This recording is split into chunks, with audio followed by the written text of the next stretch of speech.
todos nuestros hermanos que nos acompañan, nos siguen a través de las redes y también nuestros hermanos de los anexos que también nos acompañan cada sábado. Allá en Campo Viera los hermanos, en Puerto Iguazú, Emanuel que también nos va a acompañar en el aniversario. Ya los hermanos están sacando pasaje para esa fecha, para viajar y estar con nosotros. Y también el hermano de Santa Cruz está teniendo el propósito de venir y estar acompañándonos. Así que un saludo, un abrazo. Ellos están de reunión y luego nos están acompañando a través de las redes, ¿no? A todos los hermanos que nos ven, que Dios les bendiga.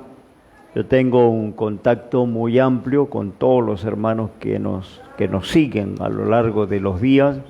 Se comunican, me piden oración, a veces alguna pregunta, alguna inquietud me comparten. Entonces sabemos hasta dónde llegamos y la cantidad de gente que tenemos en forma virtual, no física. Pero damos gracias a Dios, ¿no es cierto?, por estar en la casa de Dios. Quiero compartir una palabra en el libro de Primera de Reyes, capítulo 17. No voy a leer todo el texto, toda la situación. Para hacerlo breve, vamos a ir al versículo 5 en adelante. Primera de Reyes 17, versículo 5 en adelante. Y él fue e hizo conforme a la palabra de Jehová, pues se fue y se asentó junto al arroyo de Cherit, que está antes del Jordán. Y los cuervos le traían pan y carne por la mañana y pan y carne a la tarde, y bebía del arroyo. Pasado algunos días, se secó el arroyo, porque no había llovido sobre la tierra. Y fue a él palabra de Jehová diciendo: levántate, vete a Sarepta de Sidón, y allí morarás. He aquí yo he mandado a una mujer viuda que te sustente. Amén, hermano. Esta palabra que yo voy a titular cuando se seca nuestro arroyo. A todos se nos ha secado alguna vez el arroyo. Y voy a tomar este pasaje en esta noche con la ayuda del Señor. Bueno, estaba el hermano, el flamante suegro, hace 3 días que los hermanos se recibieron de suegro, ¿no? Liliana y Pablo, flamante suegro, ¿no?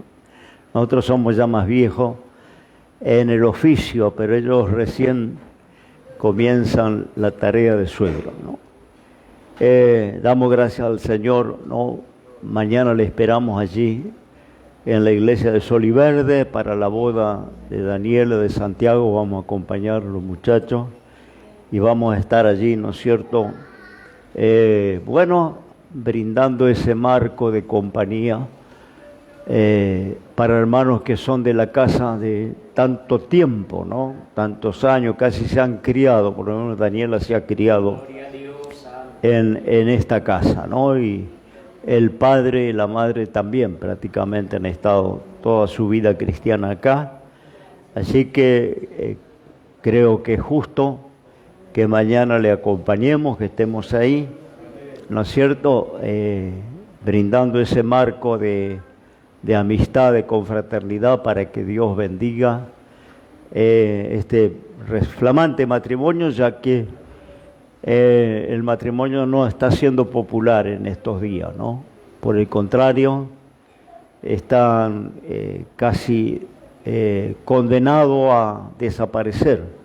Al menos los sociólogos dicen que con los años va a desaparecer la institución matrimonial, ¿no? Porque ya no se confía en ella, porque ya es mejor o más fácil vivir en pareja, ¿no es cierto?, o empezar una pareja nueva si la cosa no marcha. Todos sabemos cómo es. ¿Quién no tiene en la familia, ¿no es cierto?, familiares, seres queridos que se han divorciado, se han separado, ¿no? que han vuelto a reincidir. Y esto es un diagnóstico triste para la institución matrimonial, ¿no? Ya encontrar matrimonios que celebren 50 años, 60 años de relación conyugal es todo una hazaña, ¿no? Yo digo que en algún momento lo van a llevar a los canales de televisión porque va a ser una cosa rara encontrar matrimonios con tantos años juntos, ¿no?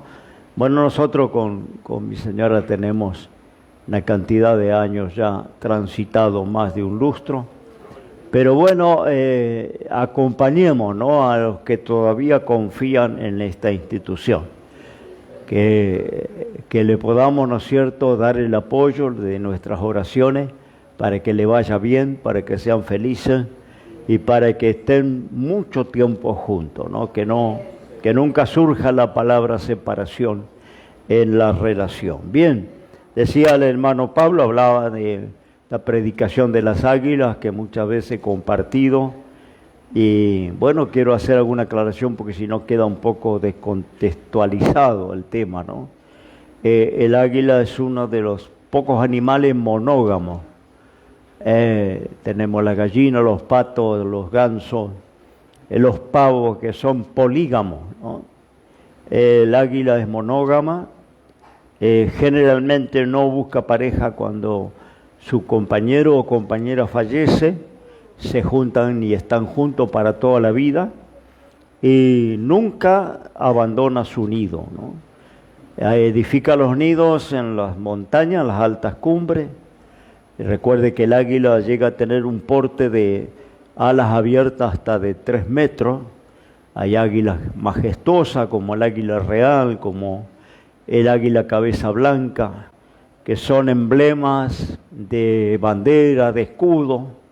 Algunas naciones han tomado esa figura como un emblema, como ¿no es cierto?, un símbolo, porque es majestuosa, porque es poderosa, porque es el animal más grande, ¿no?, en el mundo alado, y suelen hacer sus nidos a 3.000 metros de altura sobre el nivel del mar, ¿no?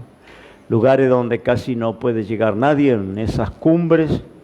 Allí edifican su nido. Se han encontrado nidos de águilas de 2 toneladas de peso, ¿no?, de 6 metros de diámetro y de 1 metro de profundidad, porque nunca abandona el nido, ¿no? Cada año vuelve al mismo lugar a anidar sus pollos y lo renueva, lo arregla, lo repara, pero nunca hace un nido nuevo, no usa el mismo nido por años, teniendo varias crías.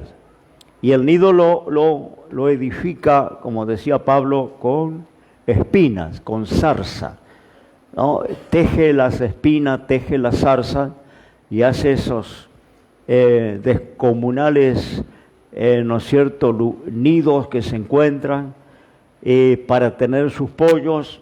Vuelvo a decir, y se conoce cuando está anidando porque anda con las patas y el pico lleno de sangre, porque se lastima para arrancar estas espinas, trenzarlas, tejerlas y reparar ese nido que usa año tras año, ¿no? ¿Cómo tiene los pollos? Bueno, decía Pablo, explicaba, ¿no? Mata conejos, ratones, les arranca las pieles y con esas pieles en el centro del nido conforma un lugar mullido, cálido, tibio, donde va a poner los huevos. Entre mamá y papá se van a turnar para empollar los huevos y también se van a turnar para alimentar la cría, ¿no? Trabajan juntos, un matrimonio que trabajan juntos, como debe ser, ¿no? Porque que busca esposa dice que haya el bien y busca una compañera para la vida, o la mujer que busca un compañero para compartir la vida, ¿no? Y en la vida se debe trabajar juntos. Si quieren perdurar, si quieren permanecer, deben trabajar juntos, ¿no? Y bueno, estos animales son ejemplos. Por allá la Biblia dice, pregúntales a las bestias y ellas te enseñarán. Porque a veces el reino animal le enseña al ser humano, ¿no? Comportamientos que no tiene, comportamientos que le faltan. En el reino animal aprendemos, ¿no? Observando la naturaleza aprendemos. Y estos animales nos enseñan, ¿no?, la fidelidad, nos enseñan, ¿no es cierto?, el trabajo mancomunado, en compañerismo, nos enseñan que la familia es responsabilidad conjunta.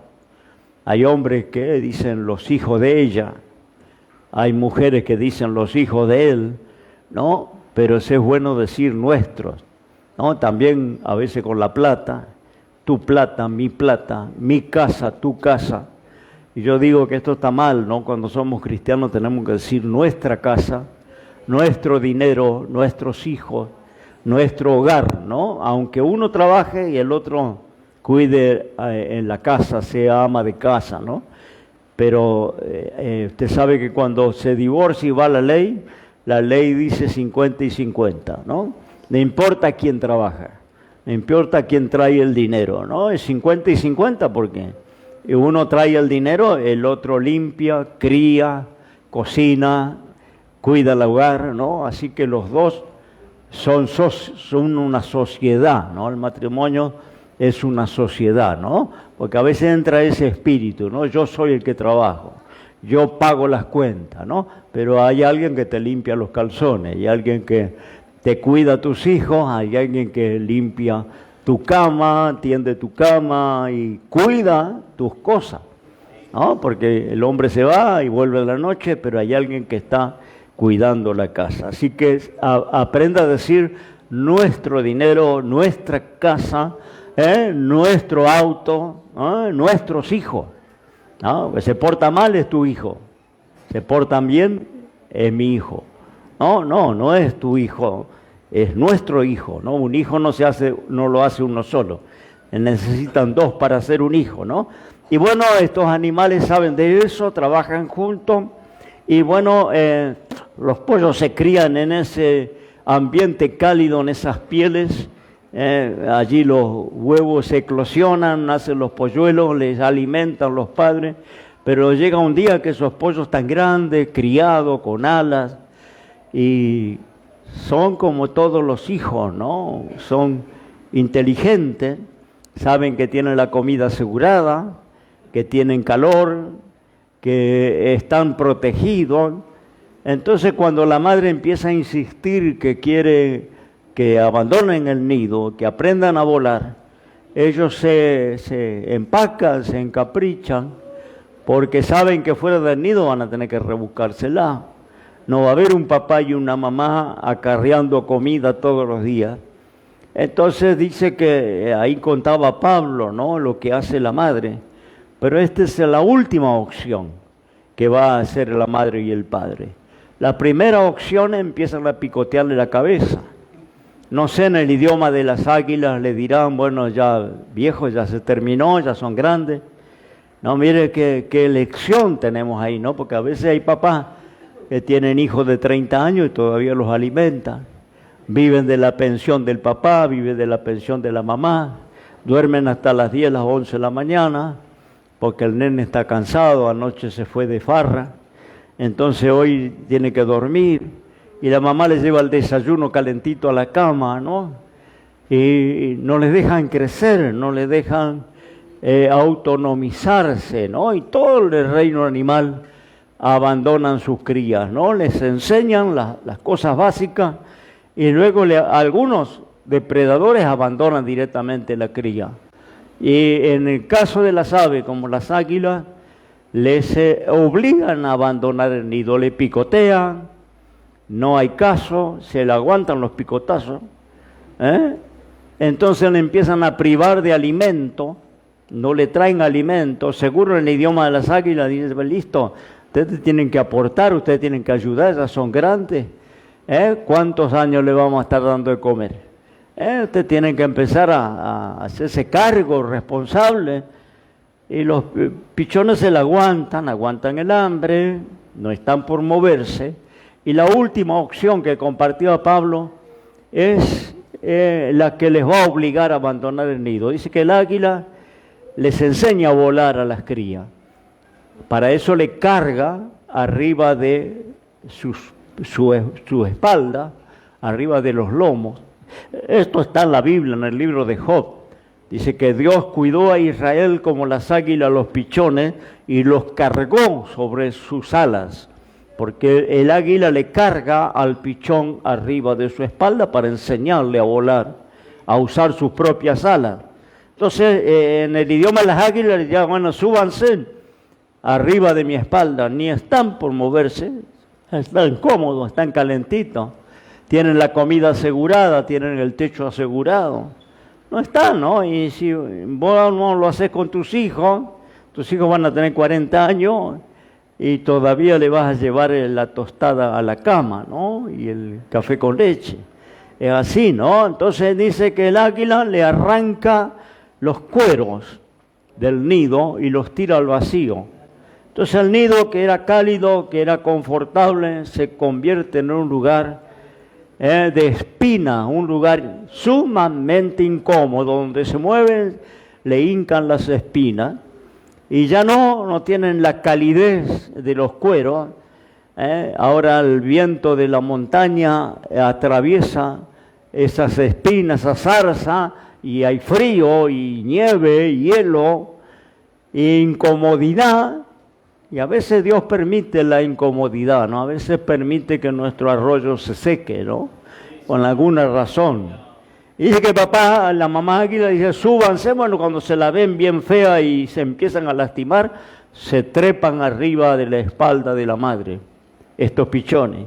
La madre comienza a volar, ¿no es cierto?, a una altura, y bueno, les va diciendo, extiendan sus alas, ya tienen plumas, dejen que el viento se meta debajo de las plumas y van a volar, pero los pichones están prendidos con las garras en la espalda de la madre y no están por soltarse.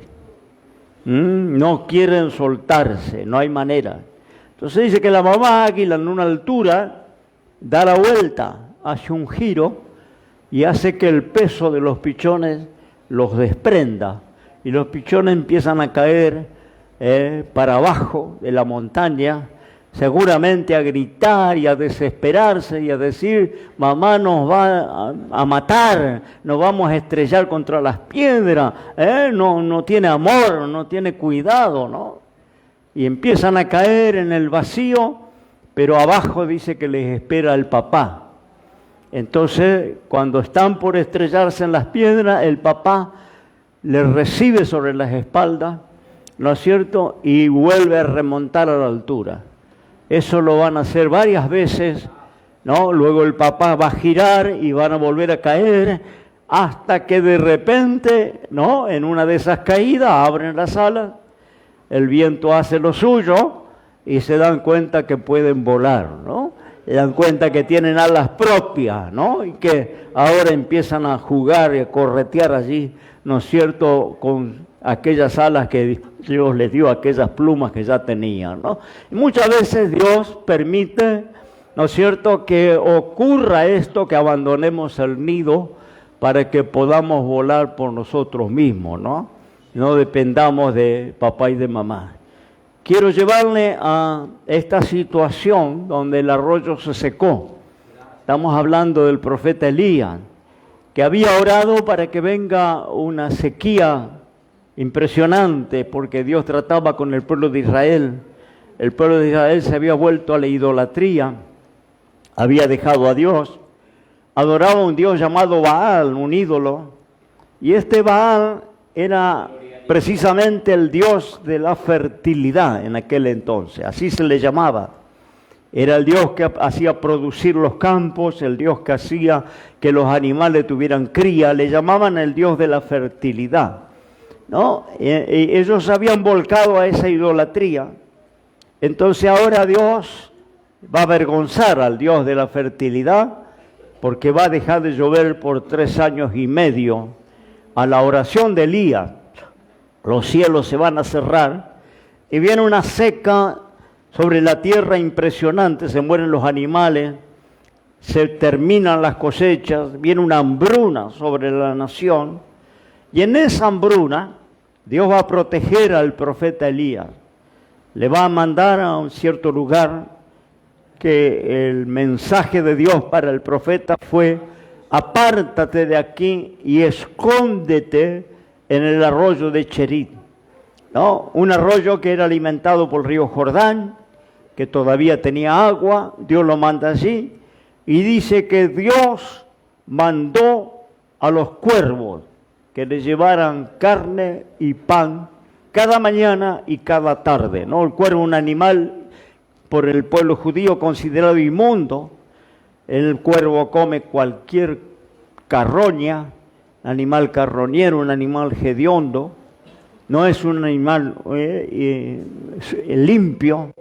Dios podía haber mandado una paloma, Dios podía haber mandado cualquier otro animal a llevarle la carne y el pan, pero manda a un cuervo, ¿no es cierto?, que era un animal con el pico sucio, seguramente de arrancar, de despellegar la carroña, porque se alimenta de carroña, un animal que ni siquiera cuida sus pichones. Pero obedeció a Dios y cada mañana y cada tarde, no se sabe de dónde, traía para Elías carne y pan. Y Elías tenía el agua del arroyo cuando no había agua, cuando todos los ríos se secaron, las fuentes se secaron por la sequía.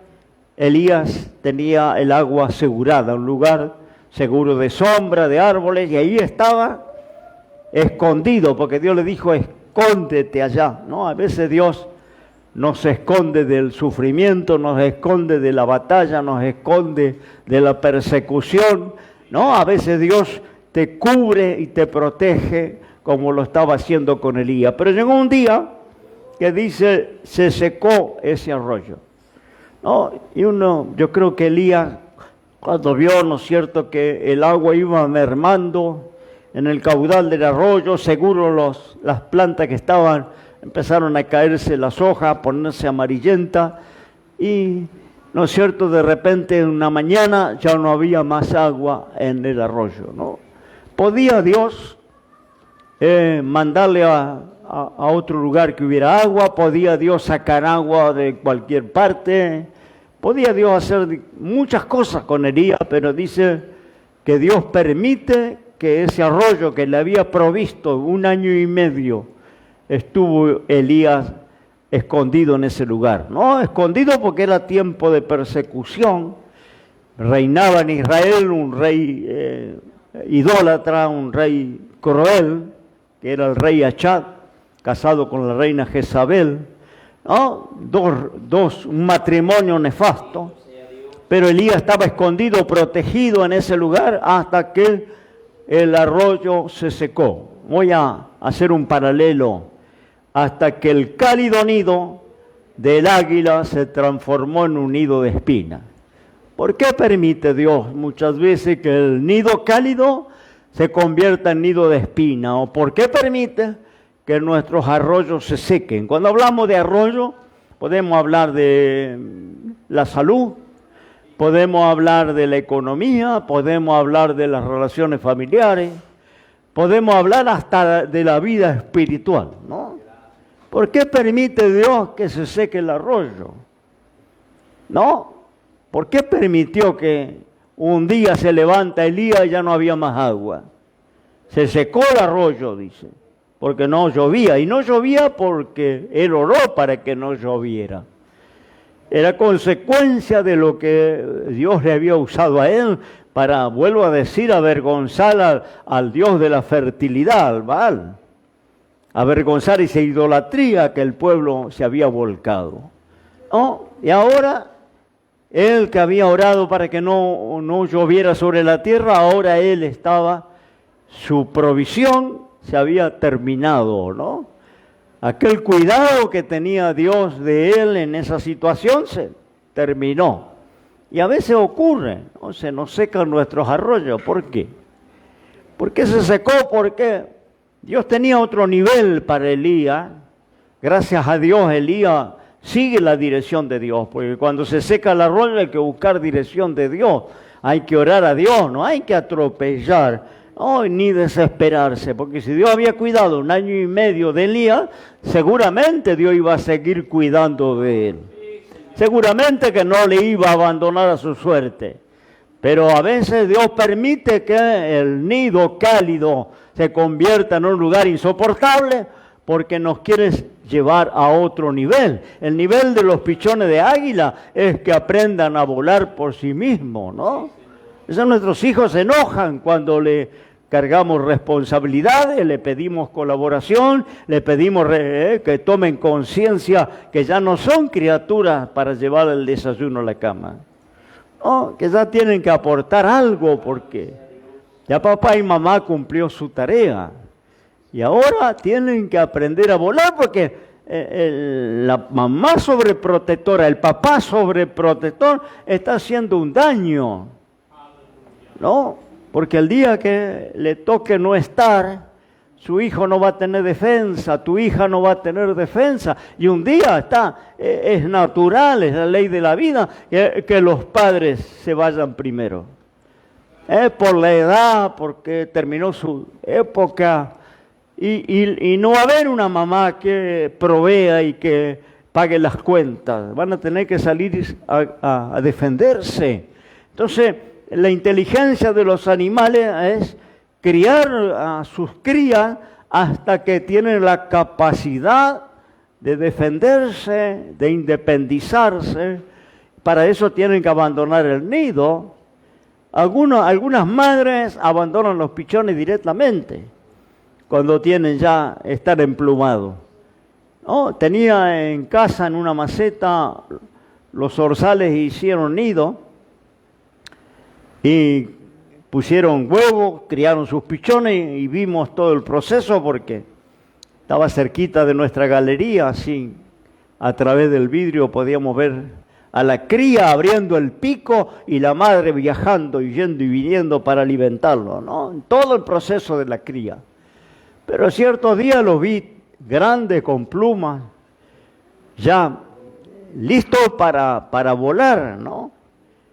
Y bueno, y empezaron a intentarlo, cayendo del nido. Algunos lo volví a poner en el nido, porque tengo perritos y los perritos se lo mastican si lo ven en el suelo. Entonces lo volví a poner en el nido y volvieron a caer, lo volví a levantar. Y noté que la madre en un momento no apareció más, el padre tampoco, porque ellos consideraron que ella estaba grande. Uno de ellos voló para arriba al techo, no sé qué fue de la vida de él. Otro cayó en la mandíbula de mis perritos, así que tuve que hacer el sepelio porque terminó la vida de él. No, pero ¿por qué la madre le abandona? Porque ya están criados, ya terminó su tarea y tienen que sobrevivir. Los padres de los animales son conscientes de que no van a estar siempre proveyendo. Los seres humanos somos los únicos que tenemos hijos de 30 años que todavía dependen de nosotros, ¿no? Y que todavía decimos el nene, la nena, ¿no? ¿Qué edad tiene el nene? 42. ¿No? Gloria al nombre del Señor. Los animales son más inteligentes. Le capacitan para defenderse. Les enseñan las cosas básicas y luego les abandonan directamente. Estos zorzales, la madre no volvió y los escuchaba berrear de hambre, ¿no? Seguramente diciendo, bueno, listo, ya está, rebúsquensela. Ya tienen las plumas, ya tienen las alas, vuelen. Gloria al nombre del Señor. A veces Dios permite que el arroyo nuestro se seque porque Dios quiere llevarnos a otro nivel. Dios tiene otra cosa para nosotros adelante, ¿no? Cuando un arroyo se seca, ahí va a haber cosa que va a venir mucho más valiosa e importante. Recuerde que Elías luego va a tener el monte Carmelo, va a tener, ¿no es cierto?, ese desafío, esa presencia de Dios, va a venir fuego del cielo. Pero antes del monte Carmelo, el arroyo de él se secó. Cuando tu arroyo se seca es porque Dios tiene adelante algo, tiene un río más caudaloso para que lo conozca y para que lo disfrute. Allí le dice Dios, levántate y ve a Sarepta de Sidón, y allí morarás, y yo he mandado una mujer viuda que te sustente. Dios tenía otro escalón para Elías, ¿no? Y la única manera era levantarse, no autocompadecerse. Cuando el arroyo se nos seca, empezamos a autocompadecernos, ¿no? ¿Por qué me pasó? ¿Por qué perdí el trabajo? ¿Por qué esta enfermedad? ¿Por qué tengo este conflicto en la familia? ¿No? Y empezamos a lamentar, pero la única manera es levantarnos. Le dice Dios, levántate. No podía quedar ahí. No podía quedar lamentando que ya no había agua en el arroyo porque iba a perecer. Tenía Dios que enviarlo a otro lugar donde iba a ser bendición, no solo para él, sino para otra persona. Todos conocemos la historia, ¿no? Que dice el Evangelio de Lucas, muchas viudas había en los días de Elías, cuando el cielo se cerró por 3 años y medio. Pero a solo una fue enviado Elías. Había muchas viudas, pobres y necesitadas, pero una fue la escogida para que Elías llegara a esa casa y fuera un canal de bendición, no solo para su sustento, sino para el sustento de aquella mujer y su hijo. Todos conocemos la historia. Había una tinaja de aceite que no iba a menguar, había una harina que no se iba a acabar. Dios no estaba mirando el arroyo seco, Dios estaba mirando a aquella torta cocinada bajo el rescollo, bajo la ceniza. Porque había un alimento ya que la viuda estaba preparando que iba a compartir con Elías. Yo estaba mirando la bendición que había delante, no el arroyo seco. Y a veces nos quedamos mirando que el arroyo se nos secó y le empezamos a lamentar. Y Dios no me ama. ¿Y por qué Dios permitió? Dios tenía poder, ¿no es cierto?, para hacer que el agua fluyera en algún manantial y el arroyo tuviera agua. Pero Dios permite que muchas veces nuestros arroyos se sequen. Hay razón para eso, una razón de crecimiento, una razón de fe, una razón de madurez, una razón de, ¿no es cierto?, de avanzar, porque nunca iba a salir Elías debajo de ese árbol si el arroyo no se secaba. No, él tuvo que abandonar esa comodidad, ese confort que tuvo 1 año y medio. ¿Y cómo lo abandona? Cuando se termina el agua y Dios le dice, bueno, levántate y ve allá a Sarepta de Sidón. Allá tengo otro nivel para tu vida, ¿no? Dios estaba tratando, como hemos escuchado la apertura, cuando Dios lo manda a Jeremías a la casa del alfarero. Jeremías no entendía que para qué, ¿no? Y ahí Dios habla con él. Que así como el alfarero trabajaba el barro, hacía un vaso de alabastro arriba de la rueda, y el vaso se arruinó, y lo desarmó, amasó la masa del barro y volvió a construir uno como quería, dándole la forma que quería. Y ahí Dios va a hablar con el profeta, le va a decir, no puedo hacer yo como hace el alfarero con el barro, no puedo hacer yo con ustedes como hace el alfarero con su obra. Se le arruinó el vaso que fabricaba, amasó la masa y volvió a empezar. Un proceso de Dios, escuchábamos en esta noche. Y todos estamos en la rueda del alfarero. Todos estamos, ¿no es cierto?, muchas veces en el confort de la calidez del nido, hasta que se transforma en un nido de espina. Y empezamos a los gritos como los pichones. No, ¿por qué tenemos que sufrir? Estaba tan lindo, tan cómodo. ¿Por qué tenemos que sufrir? Porque es la manera de crecer, no hay otra forma. Y nuestros hijos, el éxito de un papá es que tu hijo crezca. El éxito de una mamá es que tu hijo un día sea independiente. No es el éxito que papá sea el que le dé. Yo siempre cuento, y me habrán escuchado tantas veces, ¿no? Escuchar el tordo y el gorrión. El tordo es un vagabundo.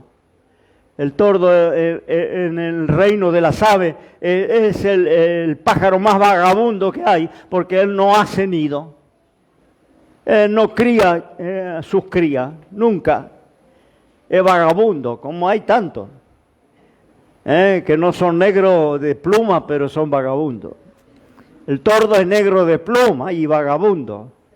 No cría, no hace nido, él pone los huevos en nido ajeno. Entonces cuando hay otro bicho de otra especie que está anidando, que está criando, él le encaja los huevos en un descuido y se toma el palo. Vive la vida. Es bohemio, le gusta componer salmos allá en alguna rama, hacer poemas, tocar la guitarra.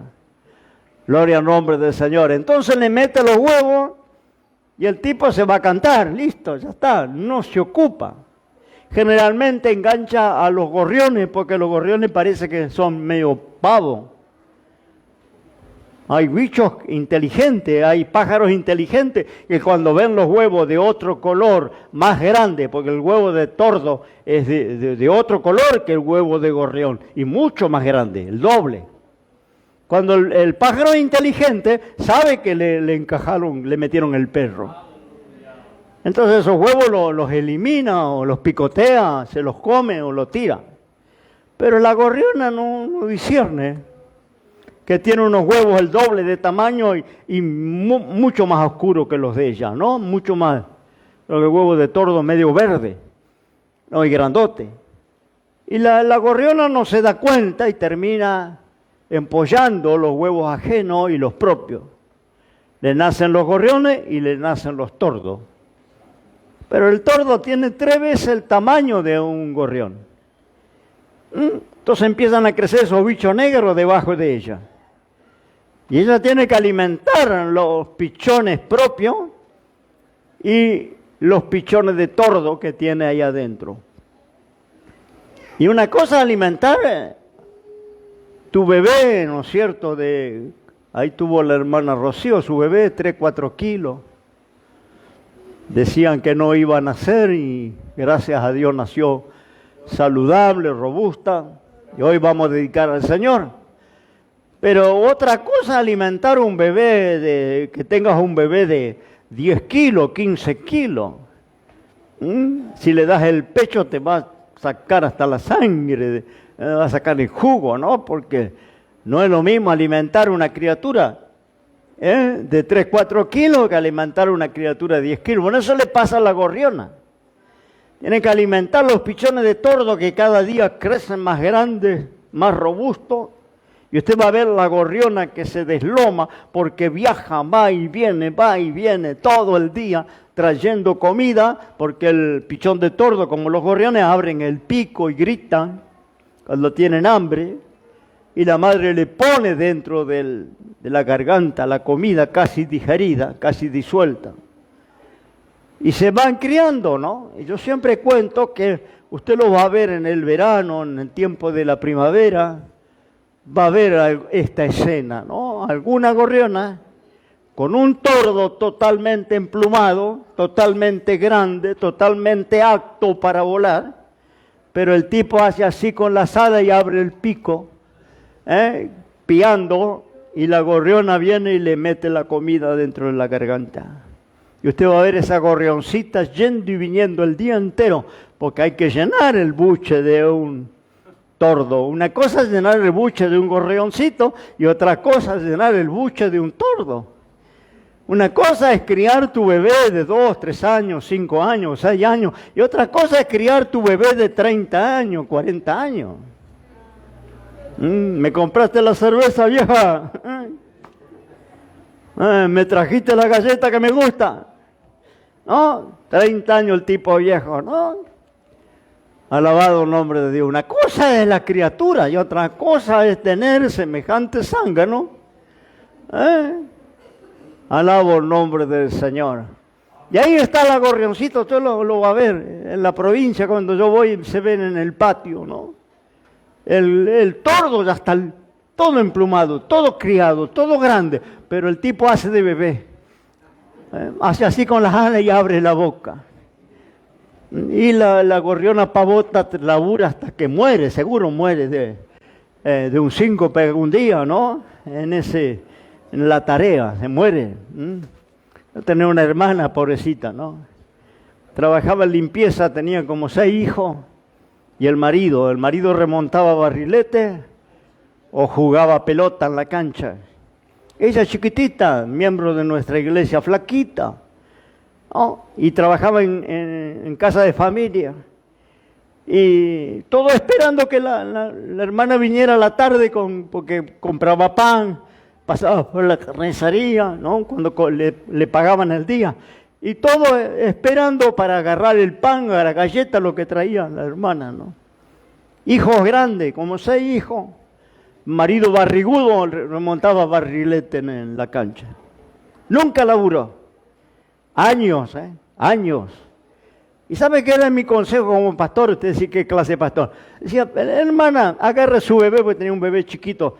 Hijo todos los años embarazado, porque eso sí el marido hacía con diligencia, eso sabía hacer. No sabía trabajar, pero sí sabía embarazar a la esposa.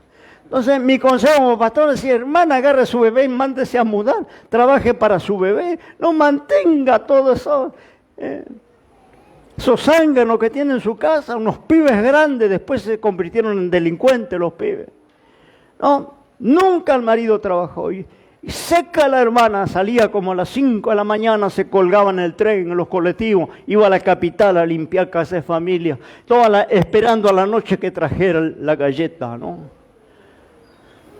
Y yo le decía, hermana, si usted no hace caso un día, usted va a morir, porque no le va a dar más el cuerpo. Un día le va a dar ahí un golpe, un infarto, algo, y así fue. Joven todavía, 50 y pocos años, murió la hermana. Yo no sé con las lauchas qué habrá pasado, porque cuando la laucha se le inunda la cueva, salen de la cueva, así que no sé qué pasó, porque ninguno era creyente, solo era la hermana creyente.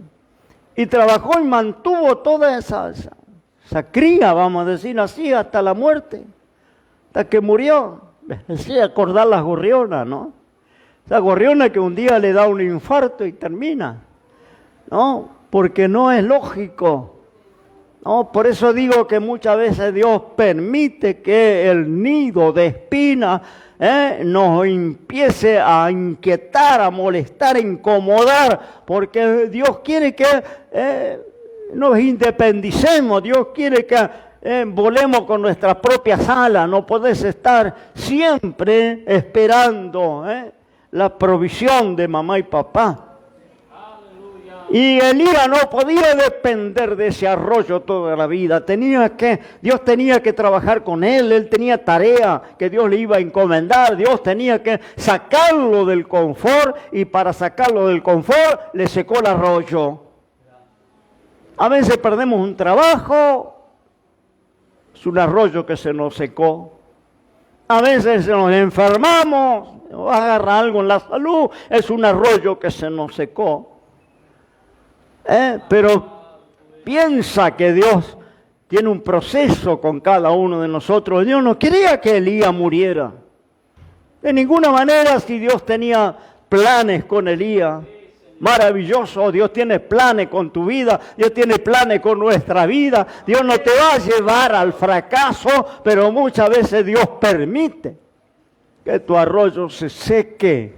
No te desesperen, porque seguro hay un río que está más cerca a donde Dios te va a llevar, a un caudal de bendiciones que Dios te va a llevar, pero tiene que sacarte de ese lugar de alguna manera.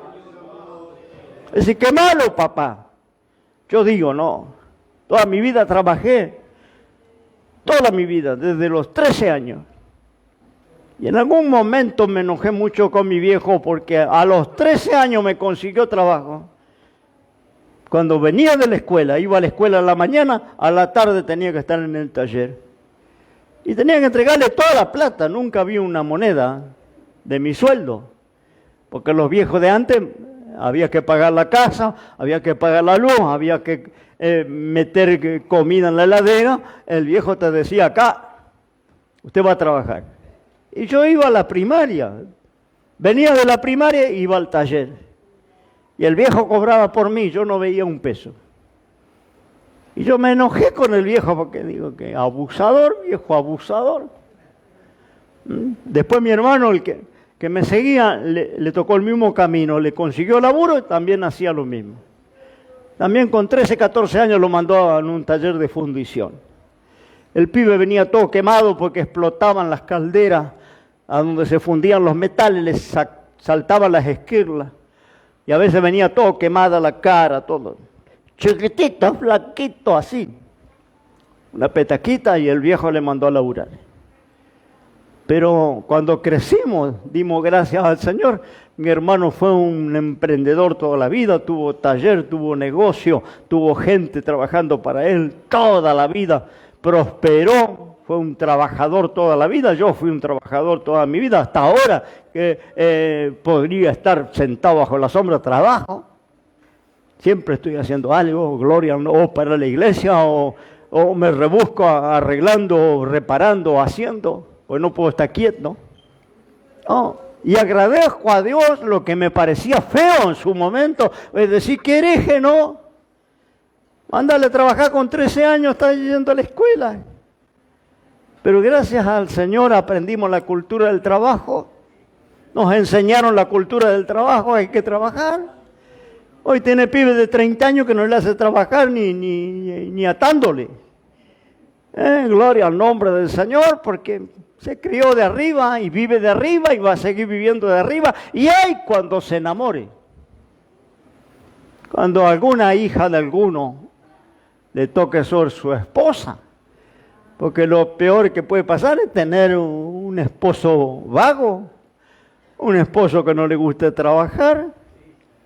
El que le gusta trabajar sale adelante de una forma, de otra, pero si no le gusta trabajar, que se prepare el suegro, se prepare la mamá y el papá, porque va a seguir criando el hijo, el yerno, la nuera, los nietos. La cultura del trabajo, la cultura de autonomizar al hijo que ya tiene la edad para autonomizarse y que se haga responsable y que se gane la vida y que colabore en la casa, gloria al nombre del Señor. No, y entonces usted le prepara para la vida, el día de mañana que usted no está, ese hijo sobrevive, ese hijo se defiende, usted vaya tranquilo con el Señor al tercer cielo, porque su hijo no va a pasar ningún apuro. Pero si usted crió una vagancia, que tiene las alas y tiene las plumas, pero abre el pico para que la gorriona le meta en el buche la comidita, la lombricita. Alabo el nombre del Señor. Nunca va a sobrevivir en el mundo que vivimos. Va a estar condenado a la miseria, a la ruina. No va a poder salir adelante nunca. Gloria al nombre del Señor. Dios a veces permite que tu arroyo se seque porque tiene un proceso para nuestra vida de crecimiento, de madurez, para que es como el águila extiende las alas, te tumba de allá arriba. Y el pichón dirá, pero es una salvaje, mamá, no me voy a hacer triza, me voy a explotar contra las rocas, me tiró a la muerte, no se le importa de mí. No. Cuando está por llegar al suelo, el papá le recoge, le sostiene. Ah, gracias papá, tiene amor. No. Pero papá vuelve a la altura y cuando los pichones están allí felices, descansando, confiados, se da vuelta y los tira al vacío de nuevo y vuelven a caer en esa altura para abajo. Este proceso se repite 3, 4, 5 veces. Hasta que en algún momento, en la desesperación, abrieron las alas. El aire de la montaña se metió abajo y ahora se dan cuenta que tienen alas, que tienen plumas, que pueden volar, que no necesitan de papá y mamá, que no tienen que estar encerrados en un nido. Ahora son dueños del aire, son dueños del espacio. y vuelan y hacen piruetas y se divierten, ¿no? Y Dios muchas veces, para que extendamos nuestras alas, tiene que hacer algo parecido. Tiene que secar nuestros arroyos, ¿no? Porque Dios está tratando con tu vida, con tu fe, gloria al Señor. A veces ni oramos por los alimentos, a veces ni nos olvidamos de orar y darle gracias al Señor el día que pasamos, la mañana que amanecimos. No, a veces no agarramos la Biblia, pero el día domingo para venir al culto le sacamos la tierra. Y de repente se seca el arroyo de tu salud. Y ahí tenés todo el tiempo del mundo para meditar la palabra, para orar y pedirle a Dios misericordia, para acordarte de tu familia, de tus días pasados, para repasar tu vida, gloria al nombre del Señor, y Dios te pone de espalda, allí en el lecho de un hospital, gloria al nombre del Señor, donde te está dependiendo de que alguien venga y te pase una esponja con agua y te limpie, y te dé vuelta, y te cambie la sonda, y te meta el suero, ¿no? Y estás ahí.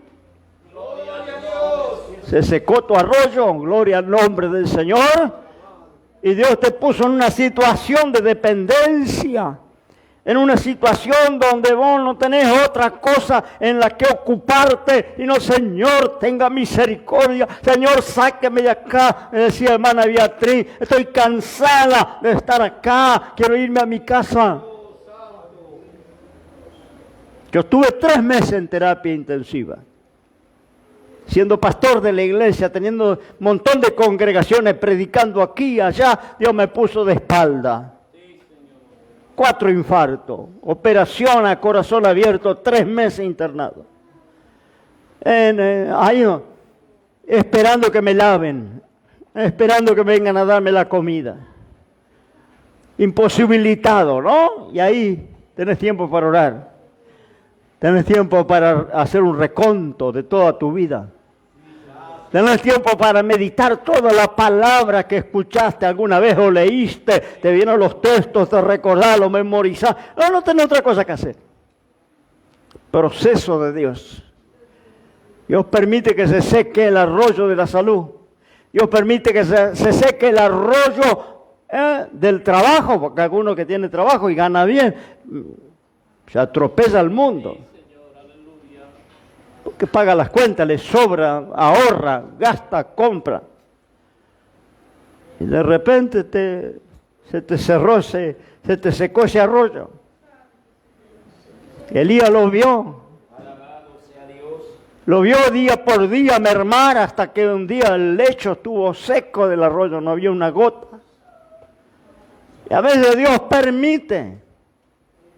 Y tenemos que confiar a ver si mañana podemos comer, a ver si podemos pagar la cuenta. ¿De dónde vendrá mi socorro? Mi socorro viene de Jehová que hizo los cielos y la tierra. Ahí nos acordamos, Jehová mi pastor, nada me faltará, gloria. Cuando se secó el arroyo, no tenemos una moneda. Alabo el nombre de Dios. Te dice Dios, hermano, no, Dios no quería la muerte de Elías. De ninguna manera lo había preservado, lo había escondido en ese lugar. Gloria. Le dijo, apártate y escóndete ahí. Y Dios lo cuidó y lo iba a seguir cuidando. Pero Dios quería sacarle de ese confort para llevarle a otro nivel. Entonces no te desesperes, no te enojes, no te ofendas, no le critiques a Dios, no le culpes a Dios. Dios no me cuida, Dios no me ama más, Dios me abandonó. No. Dios sabe lo que está haciendo. Elías tenía días de gloria adelante. Elías iba a ser usado poderosamente. Allá en el Monte Carmelo iba a bajar fuego del cielo, pero antes del Monte Carmelo está el arroyo de Querit que se secó. Alabo el nombre del Señor. Se secó tu arroyo. Mira adelante y escucha la voz de Dios, porque Dios te va a decir, levántate. No te quedes No te quedes ahí paralizado, no te quedes parado, no te quedes en la autocompasión. Me va mal. Todo parece una maldición. De esta no salgo. No, Dios es tu pastor. Dios es tu proveedor. Dios es el que te va a dar la victoria. La victoria está delante, pero no vas a ver la victoria. No vas a ver los ríos de Dios si no abandonas el arroyo seco. Por eso Dios le dice, levántate. Levántate en esta noche si tu arroyo se secó. Ponte de pie. Vamos a estar orando al Señor. Levántate en esta noche. Gloria al nombre del Señor. Y ve a dónde iba Elías. Sarepta. Allí yo he mandado una mujer viuda que te va a sustentar. Ahí va a continuar un escalón de un otro nivel, a donde Dios iba a tratar con el carácter de Elías. Y sabe que Dios nos tiene a todos en ese proceso. A veces tenemos la abundancia del arroyo y la sombra de los árboles, y un día, una mañana nos levantamos y el arroyo está seco. No te desesperes. Hay ríos que se van a abrir para tu vida. Hay ríos que están adelante. Dios te sacó de ahí para llevarte a un lugar mejor. Dios cerró una puerta para abrirte puerta más grande de bendición. No te desesperes. Confía en Dios, que Dios lo hará con tu vida. Gloria. Se secó tu arroyo. Escucha la voz del Señor en esta noche. Levántate y ve. No te quedes ahí. Hay bendición adelante para nuestra vida, para tu vida. Estamos en las manos del Señor, estamos en las mejores manos del universo. Dios te bendiga. Vamos a estar orando, vamos a poner en la presencia de Dios ese arroyo seco, gloria, y Dios va a abrir esos manantiales de agua, porque el Dios que servimos es el Dios que abre manantial en el desierto, el que abre fuente de agua en los lugares áridos, gloria.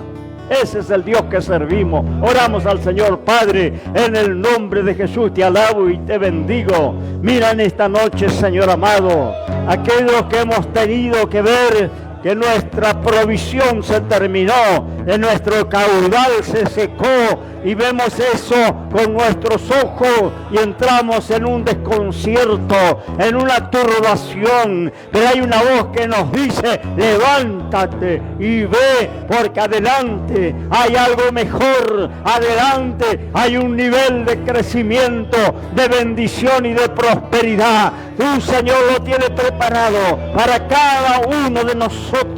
Cuando algo sucede que nos contradice, que nos complica, Señor, podamos ver que tu mano poderosa está tratando con nuestras vidas en ese proceso maravilloso que tiene con cada uno de nosotros. Ahora, Padre, conduce a aquel que se le secó su caudal, condúcele a ese nivel de bendición que está delante para su vida. Gracias te doy, Padre, te alabo, te bendigo en esta noche, y te alabo, Señor, por cada uno de los hermanos que ha recibido esta palabra, en el nombre de tu amado Hijo Jesús.